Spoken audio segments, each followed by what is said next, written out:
Health insurance విషయంలో ఎంతంటే అంత బాధపడుతున్నాం గదండీ! చాలామందికి హెల్త్ ఇన్సూరెన్స్ క్లెయిమ్‌ల విషయంలో చాలా నెగెటివ్ ఒపీనియనే ఉంది. నెగెటివ్ ఒపీనియన్ ఎందుకుంది అంటే బయట పరిస్థితులు అలా ఉన్నాయి కాబట్టి. ఇన్సూరెన్స్ కంపెనీలు దారుణంగా ఆ మాటకొస్తే అడ్డంగా మోసం చేసేస్తున్నాయి. చాలా విషయాలేమో చెప్పట్లేదు. తీరా క్లెయిమ్ చేసుకుందాం అనుకునేసరికి సగానికి సగం కోత పెట్టేస్తున్నాయి. చాలా చోట్లయితే అసలు క్లెయిమే ఇవ్వట్లేదు. రిజెక్ట్ చేసేస్తున్నాయి అనేది ప్రధానమైన కంప్లెయింట్ కదండీ! దీని మీద లోకల్ సర్కిల్స్ అని చెప్పి రీసెంట్‌గా ఒక సర్వే వచ్చిందండి. ఏది ఒకళ్ళిద్దరిని కాదు, కొన్ని వేల మంది మీద దేశవ్యాప్తంగా సర్వే చేస్తే అక్కడ చాలా భయంకరమైన వాస్తవాలు బయటకొచ్చినాయండి. ఐఆర్‌డీఏఐ అనేది ఒకటుందండి. ఇన్స్యూరెన్స్ రెగ్యులేటరీ అథారిటీ అని. చాలా కఠినమైన నిబంధనలు పెట్టాం. చాలా గట్టిగా చూస్తున్నాం అని అంటున్నారు. కానీ చాలామందికి డౌట్ ఏంటంటే ఈ హెల్త్ ఇన్సూరెన్స్ కంపెనీలు వాళ్ళనేమన్నా మేనేజ్ చేస్తున్నాయా? ఎందుకు పట్టించుకోవట్లేదు? కొన్ని వందల కోట్లు కాదు, వేల కోట్లు దోచేస్తున్నారు జనం నుంచి. ఇబ్బందులు పెట్టేస్తున్నారు అని చెప్పి. పోనీ వైద్యం ఖర్చులు పెరిగిపోయినాయి అనుకోవడానికి క్లెయిమ్ ఏమన్నా తక్కువ చేయించి అది ఐ మీన్ పాలసీలో కట్టించుకోవాల్సిన అమౌంట్ ఏమన్నా ప్రీమియం తక్కువ కట్టించుకుంటున్నారా అంటే లేదు. అది కూడా భారీగానే కట్టించుకుంటున్నారు. బాగానే పెంచాం కదా! అంటున్నారు జనాలండి. సరే ఫేమస్ రిపోర్ట్స్ ఏమన్నా గానీ చెప్పుకుంటున్నాం కదా! అసలు లైఫ్ స్టైల్‌లో చిన్న చేంజెస్ చేసుకుంటే అసలు హాస్పిటల్‌కి వెళ్ళాల్సిన అవసరమే ఉండదండి.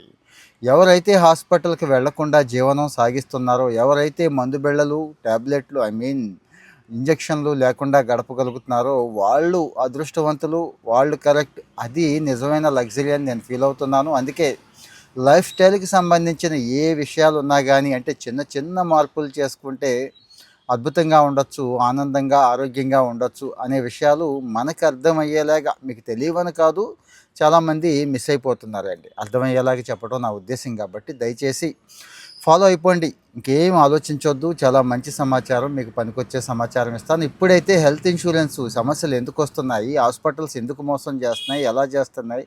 ఏం చేయాలి అనేది డీటెయిల్డ్‌గా ఈ వీడియోలో మాట్లాడుకుందాం. దయచేసి ఒక లైక్ ఇస్తే ఇలాంటి బాధితులు చాలామంది ఉన్నారు. వాళ్ళందరికీ వెళుతుందండి. కనీసం పర్సనల్‌గా షేర్ చేసినా వాళ్ళకి మెయిల్ చేసిన వాళ్ళం అవుతాం. ఇంకా కొంతమంది ఫాలో అవ్వట్లేదు. ముందైతే ఆ ఫాలో బటన్ నొక్కేసేయండి. 50 నుంచి ఈ సర్వే ఏం చెప్తుందనేది చూద్దామండి. 50-200% వరకు ఆరోగ్య బీమా ధరలు పెరిగాయి అని చెప్పి సర్వే చెప్తోంది. అలాగే 43% మంది రోగులు ఆల్మోస్ట్ ఆల్ సగం మంది రోగులు ఇబ్బంది పడుతున్నారు. ఏది డిశ్చార్జ్ విషయంలో గానీ, క్లెయిమ్ సెటిల్మెంట్ విషయంలో గానీ, హాస్పిటల్‌కి పేమెంట్ చేసే విషయంలో మేము ఇంతే చేస్తాం, మిగిలింది మీరు చేసుకునే అనే విషయంలో గానీ, 15% క్లెయిమ్‌లయితే అకారణంగా తిరస్కరణ చేస్తున్నారు. ఇది చాలా ఇంపార్టెంట్ అండి. అకారణంగా అంటే ఏ కారణం లేకుండా. అంటే వాళ్ళకి ఎలిజిబిలిటీ ఉంది, కానీ దాన్ని రిజెక్ట్ చేసేస్తున్నారు. కొన్ని కేసులైతేనండి బీమా ఉంటుంది, కానీ వాడు కొంతే కడతాడు. మిగిలింది మన చేతి చమురు వదలాల్సిందే. ఆ హాస్పిటలోడేమో ముక్కు పిండి మరీ వసూలు చేసేస్తాడు. సరే ఎంత బాధలు పడ్డాం కదా! కొద్దిగైనా కడుతున్నాడా అంటే వెంటనే డిశ్చార్జ్ చేయట్లేదంటండి. అంటే పట్టించుకోవట్లేదు. ఆ క్లెయిమ్ సెటిల్ చేయట్లేదు. బిల్ సెటిల్ చేయట్లేదు. హాస్పిటల్‌తో మాట్లాడట్లేదు. 6 గంటల నుంచి 48 గంటల టైం తీసుకుంటున్నారటండి. కొన్నిసార్లు అయితే 5, 6 రోజులు కూడా తీసేసుకుంటున్నారని చెప్పి ఈ సర్వే చెప్తోందండి. సో మరి ఇక్కడ కాస్త జాగ్రత్తగా వినండి. సపోజు మీకు 15,00,000 పాలసీ ఉంది అనుకుందాం. ఓ 40 ఏళ్ల వ్యక్తి అనుకుందాం. ఏ గుండె నొప్పో ఏదో వచ్చింది. హాస్పిటల్‌లో బీమా ఉంది కదా అని చెప్పి ఏ జూబ్లీ హిల్సో, బంజారా హిల్స్‌లోనో ముందే ఎతుక్కుంటాం కదండీ! మంచి కాస్ట్‌లీ హాస్పిటల్ ఏముంది, కార్పొరేట్ హాస్పిటల్ ఏముంది అని వెళతాం. వెళ్ళాక ఏ స్టంటో వగైరా ఏస్తారు. జనరల్‌గా చెప్తున్నాను. ఏస్తారు 5, 6 లక్షలు బిల్లేస్తారాళ్ళు. అయితే ఇక్కడ ఏముంటదో తెలుసా బీమా కంపెనీ? 5, 6 లక్షల బిల్లు మేము పే చెయ్యం. జస్ట్ 3 లక్షలే పే చేస్తాం. మిగిలింది మీరే కట్టుకోవాలి అంటారండి. హాస్పిటల్ కూడా అదే ఉంటది. బీమా కంపెనీ చెల్లించలేదు. నువ్వు కడితేనే డిశ్చార్జ్ చేస్తాను, లేకపోతే చెయ్యను అంటది. నోరు మూసుకొని వచ్చేస్తున్నాం కదండీ! పే చేయాల్సి వస్తుంది. ఇక్కడ ఏం జరుగుతుందంటే పాలసీ తీసుకునేటప్పుడు చాలా విషయాలు మనం తెలుసుకోవాలి. తెలుసుకోవట్లేదు. పాలసీ మినహాయింపులు అని చెప్పి మీరు వెనక్కి వెళితే ఒక వీడియో ఉంటుంది. ఇగో ఇక్కడ ట్యాగ్ చేస్తాను. ఆ వీడియో ఒకసారి చూడండి. అంటే పాలసీ తీసుకునేటప్పుడు బీమా కంపెనీ తప్పు కూడా ఉండదు. ఒక్కోసారి మినహాయింపులు ఉంటాయి. మనకే తెలియక అంబులెన్స్ ఖర్చులు, రూమ్ ఖర్చులు, వాళ్ళు వేసుకునే గ్లౌజులు, ఇచ్చే మెడిసిన్ ఖర్చులు ఇక అన్నీ ఇచ్చేస్తారనుకుంటామండి. ఇంకా చాలా అనుకుంటాం. అవేవి ఉండవు. ముందే గుర్తు తెచ్చుకోవాలి. కానీ మిగిలినవన్నీ ఉంటాయండి. అవి కూడా చూసుకోవాలి. సో మరి ఆరోగ్య బీమా పెరుగుతోంది. బీమా అవగాహన పెరుగుతోంది, ప్రీమియం కూడా పెరుగుతోంది. కానీ క్లెయిమ్ సెటిల్మెంటు చాలా చాలా తక్కువ ఉంది. జనం ఇక్కడ ఎంత అంటే అంత మానసిక క్షోభకు గురవుతున్నారండి. మరి మానసిక క్షోభ పడి ఆగిపోదామా? మన ప్రయత్నం మనం చేద్దామా? అక్కడికే వచ్చేస్తున్నాను. ఐఆర్‌డీఏలోకి వెళ్ళండి. ఏం పర్వాలేదు. ఇప్పటికి 1,50,000 మంది ఒక్క సంవత్సరంలోనే 2025లో 1,50,000 కంప్లెయింట్లు వచ్చినాయి అంటండి. కేవలం ఇదే హెల్త్ ఇన్సూరెన్స్ క్లెయిముల గురించే. క్లెయిమ్ సెటిల్మెంట్ గానీ, లేట్ గానీ, సగం కట్టి సగం కట్టకపోవడం గానీ ఉన్నాయి కదా! వీటి గురించి వచ్చినాయటండి. ఏం పర్వాలేదు. మీరు కూడా అక్కడికే వెళ్ళండి. ఐఆర్‌డీఐ పోర్టల్‌లోకి వెళ్ళి అంబుడ్స్‌మన్ ఉంది కదా! అక్కడ అప్లై చేయండి. అక్కడ కూడా అవ్వలేదు అనుకుందాం. న్యాయం జరగలేదు. ఇదేదో చేస్తున్నారు అనుకుంటే సిపి గ్రామ్స్ అని కొట్టండి. ఎక్కడ? గవర్నమెంట్ ఆఫ్ ఇండియా పోర్టల్ ఒకటి ఉంటుంది. సిపి గ్రామ్స్ మోడీ గారికి, ప్రధానమంత్రి గారికి ఇచ్చుకున్నట్టే అది చేయండి. మరి ఎంత దారుణంగా ప్రీమియం 50% నుంచి 200% వరకు ప్రీమియం పెంచేసినప్పుడు దానికి తగ్గట్టుగా క్లెయిమ్ ఇవ్వాలి కదండీ! కానీ క్లెయిమ్ ఇవ్వట్లేదు.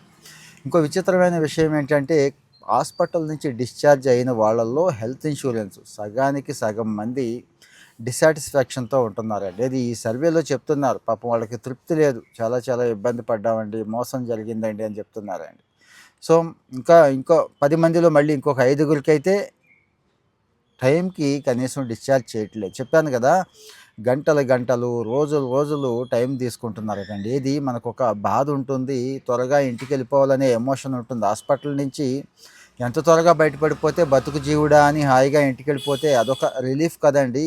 అదొక సైకలాజికల్ ఇష్యూ అది. అంటే బయటికెళ్ళిపోవాలి, ఇంటికెళ్ళిపోవాలనేది. సో అది కూడా ఇబ్బంది పెట్టేస్తున్నారటండి. మరి ప్రీమియంలు ఎలా పెరిగినాయంటే లోకల్ సర్కిల్సే చెప్తోందండి. 323 జిల్లాల్లో 54,000 మంది వినియోగదారుల మీద ఈ సర్వే చేస్తే 71% జాగ్రత్తగా వినండి. 71% మంది ఏమన్నారో తెలుసా అండి? పాలసీలు బాగా పెరిగిపోయినాయండి. ప్రీమియం 50-200% వరకు ప్రీమియం పెరిగిపోయిందని చెప్పి 71% మంది చెప్తుంటే 15% ఎటువంటి ప్రాపర్ రీజను లేకుండానే మా క్లెయిము రిజెక్ట్ చేసేసారండి, తిరస్కరించేశారు కంపెనీలు అని చెప్పి. 29% అయితే 29% అంటే ఆల్మోస్ట్ ఆల్ 30%. 100కి 30 మంది, ప్రతి ముగ్గురులో ఒక్కడు మాకు ఫుల్ క్లెయిమ్ ఇవ్వలేదండి, సగం సగమే ఇచ్చారు, మిగిలిందంతా మేమే కట్టుకోవాల్సి వచ్చింది, హాస్పిటల్ పీడిచ్చేశాడు అని చెప్తున్నారండి. సో మరి డిశ్చార్జ్ విషయంలో రోజంతా పడిగాపులు పడుతుంటే మీరు ఎందుకు ఐఆర్‌డీఏని ఆశ్రయించట్లేదు? ఐఆర్‌డీఏకి ఒక మెయిల్ పెట్టొచ్చు, ఒక ఫోన్ చేయొచ్చు, కాల్ సెంటర్ ఉంది కదా! అంటే చేస్తున్న వాళ్ళకి అవుతున్నాయా అని అనొద్దు దయచేసి. మీరు చేశారా? చేస్తున్నారా? మీ ప్రయత్నం చేశారా? సపోజ్ నాకే వచ్చిందనుకోండి, నేను కూడా చేస్తాను. డిశ్చార్జ్ చేయట్లేదు, సగానికి సగం మందిని మోసం చేస్తున్నారు, కాల్ చేయకుండా ఎట్లా ఉంటామండి? దయచేసి కాల్ చేయండి. బెడ్ మీద గంటల తరబడి ఉండాల్సిన అవసరం లేదు. అదే బెడ్ మీద నుంచి కాల్ చేయండి. పేషెంట్ అటెండెంట్స్ ఉంటారు. కాల్ చేయండి. ఐఆర్‌డీఏకి కంప్లెయింట్ చేయండి. దీని మొత్తం మీద ఇదేదో పెద్ద స్కామ్ లాగుంది. మొత్తం మీద ఒక ఎంక్వైరీ జరిగితే బావుండు అని చెప్పి కొంతమంది అంటున్నారటండి. ఏది? ఈ లోకల్ సర్కిల్స్ రిపోర్ట్‌లో. సో ఈ కోపే పాలసీదారుడు భరించడం అనేది ఒకటి ఉంది చూసారు. ఇది జాగ్రత్తగా చూసుకోవాలండి. హాస్పిటల్ ఎంత కడుతోంది, మనం ఎంత కడతామని. అప్పట్లో కోపే పెట్టుకుంటే ఇన్సూరెన్స్ ప్రీమియం బాగా తగ్గుతుంది కదా అని చెప్పి కోపే పెట్టుకుంటాం. ఇక్కడికి వచ్చాక వాటికి మర్చిపోతాం ఆ విషయాన్ని. లేకపోతే మనం ఏదో కొద్దిగానే చేస్తామంటాం. అది చాలా జాగ్రత్తగా చూసుకోండి. తర్వాత 65 పైబడిన వాళ్ళకైతే చాలా దారుణంగా ఉందండి పరిస్థితి. ఎందుకంటే వీళ్ళ ప్రీమియం డబల్ ఉంటుందండి. అలాగే పాపం వచ్చే రోగాలు కూడా ఎక్కువ ఉంటాయి. ఇక్కడ సర్వీస్‌లో అంటే ఇప్పుడు చెప్పుకుంటున్న సర్వీస్ క్వాలిటీలో ఇబ్బంది ఉంటే హాస్పిటల్ వాడు అడిషనల్‌గా తీసుకున్నా, అలాగే డిశ్చార్జ్ లేట్ చేసినా వాళ్ళు చాలా ఇబ్బంది పడతారు కదండీ ఆ వయసులో. సో ఎక్కువ చెల్లిస్తూ భారతదేశం మొత్తం మీద ఈ సర్వే ఏం చెప్తుందో తెలుసా అండి? ఏది 54,000 మంది మీద 323 జిల్లాల్లో చేసిన సర్వే ఏం చెప్తోందంటే, మేము బీమా ప్రీమియం అయితే ఎక్కువ పే చేస్తున్నాం, కానీ దానికి తగ్గ రిజల్ట్ అయితే పొందలేకపోతున్నామండి అని చెప్పి చెప్తుందండి. ఇది లోకల్ సర్కిల్స్ వ్యవస్థాపకులు ఎవరైతే ఉన్నారో సచిన్ తపాలి అని చెప్పి ఆయనే చెప్తున్నాడండి. సో మరి ఈ దోపిడీకి అడ్డుకట్ట పట్టలేదు. ప్రభుత్వం స్పందించాలి. ఇప్పటికైనా వీళ్ళ మీద యాక్షన్ తీసుకోవాలి. వీలైతే ప్రత్యేకమైన ఆడిట్ చేయాలి అంటున్నారు. ఇప్పుడు ఏదైతే చెప్పానో ఈ ప్రత్యేకమైన ఆడిట్, స్పెషల్ ఆడిట్ అనేది చెయ్యండి. వీలైతే కాగ్ లాంటి వాళ్ళతో చేయించండి అని చెప్పి మీరు అడగండి. దయచేసి డిమాండ్ చేయండి. సోషల్ మీడియాని ఏదేదో దేనికో వాడుతూ ఉంటారు కదండి. దీనికి కూడా వాడండి. ఆ హ్యాష్ ట్యాగ్స్ బేస్ చేసుకొని గవర్నమెంట్ ఆఫ్ ఇండియా చూస్తుందండి. సో మరి ఇక్కడ కూడా మీరు కామెంట్ పెట్టొచ్చండి. కామెంట్ పెడితే ఈ కామెంట్ వెళుతుందా అంటారు. వెళుతుందండి. ఖచ్చితంగా వెళుతుంది. చాలా చోట్లకి రీచ్ అవుతోంది. సో, మరి తాజా గణాంకాలైతే ఇగో ఇవి చెప్తున్నాయండి. పరిస్థితి అయితే అంత ఏమీ సూపర్‌గా అయితే లేదు. ఇబ్బందయితే ఉంది. 2024లో అండి మొత్తం మీద 3,00,00,000కు పైగా క్లెయిమ్‌లు నమోదైనాయి అంటండి. వీటి వాల్యూ 1.2 లక్షల కోట్లు, అంటే 120 లక్షల కోట్లండి. ఇందులో పరిష్కరించినవి జస్ట్ 2.7 క్రోర్స్ అంటండి. అంటే చూడండి ఎంత దారుణంగా ఉంది పరిస్థితి అని చెప్పి. అంటే ఇంకా పరిష్కరించాల్సిన క్లెయిమ్స్ చాలా ఉన్నాయి.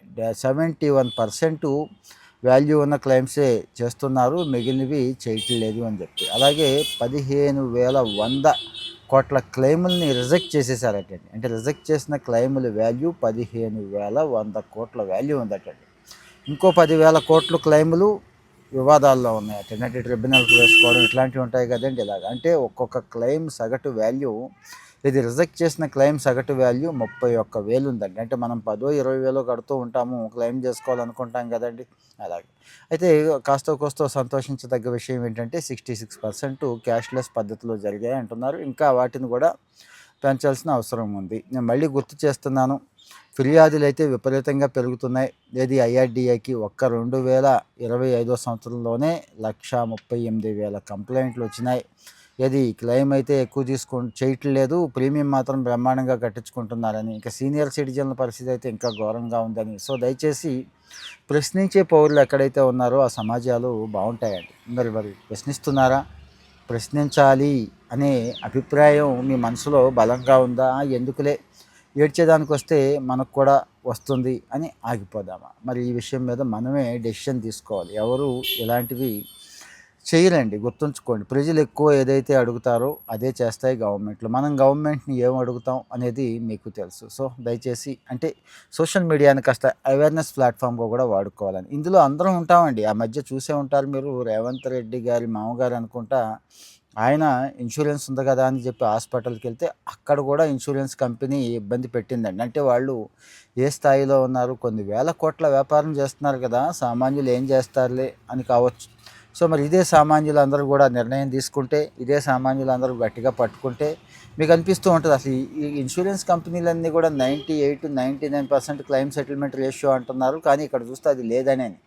సో పర్టికులర్గా ఇక్కడికి వచ్చి కామెంట్ చేయండి. ఏ ఇన్సూరెన్స్ కంపెనీ ఎలా ఉంది, ఎవరు మిమ్మల్ని ఇబ్బంది పెడుతున్నారు, ఏది బాగుంది అనేది కూడా దయచేసి మీరే చెప్పండి. నేను ఎందుకు చెప్పడం, మీ ఒపీనియన్ చాలా చాలా ఇంపార్టెంట్. మీ కామెంట్ 10 మందికి ఉపయోగపడుతుందని చెప్పి నేనైతే బలంగా నమ్ముతాను. సో దయచేసి మీ పర్సనల్ ఎక్స్పీరియన్స్ని ఇక్కడ కామెంట్లో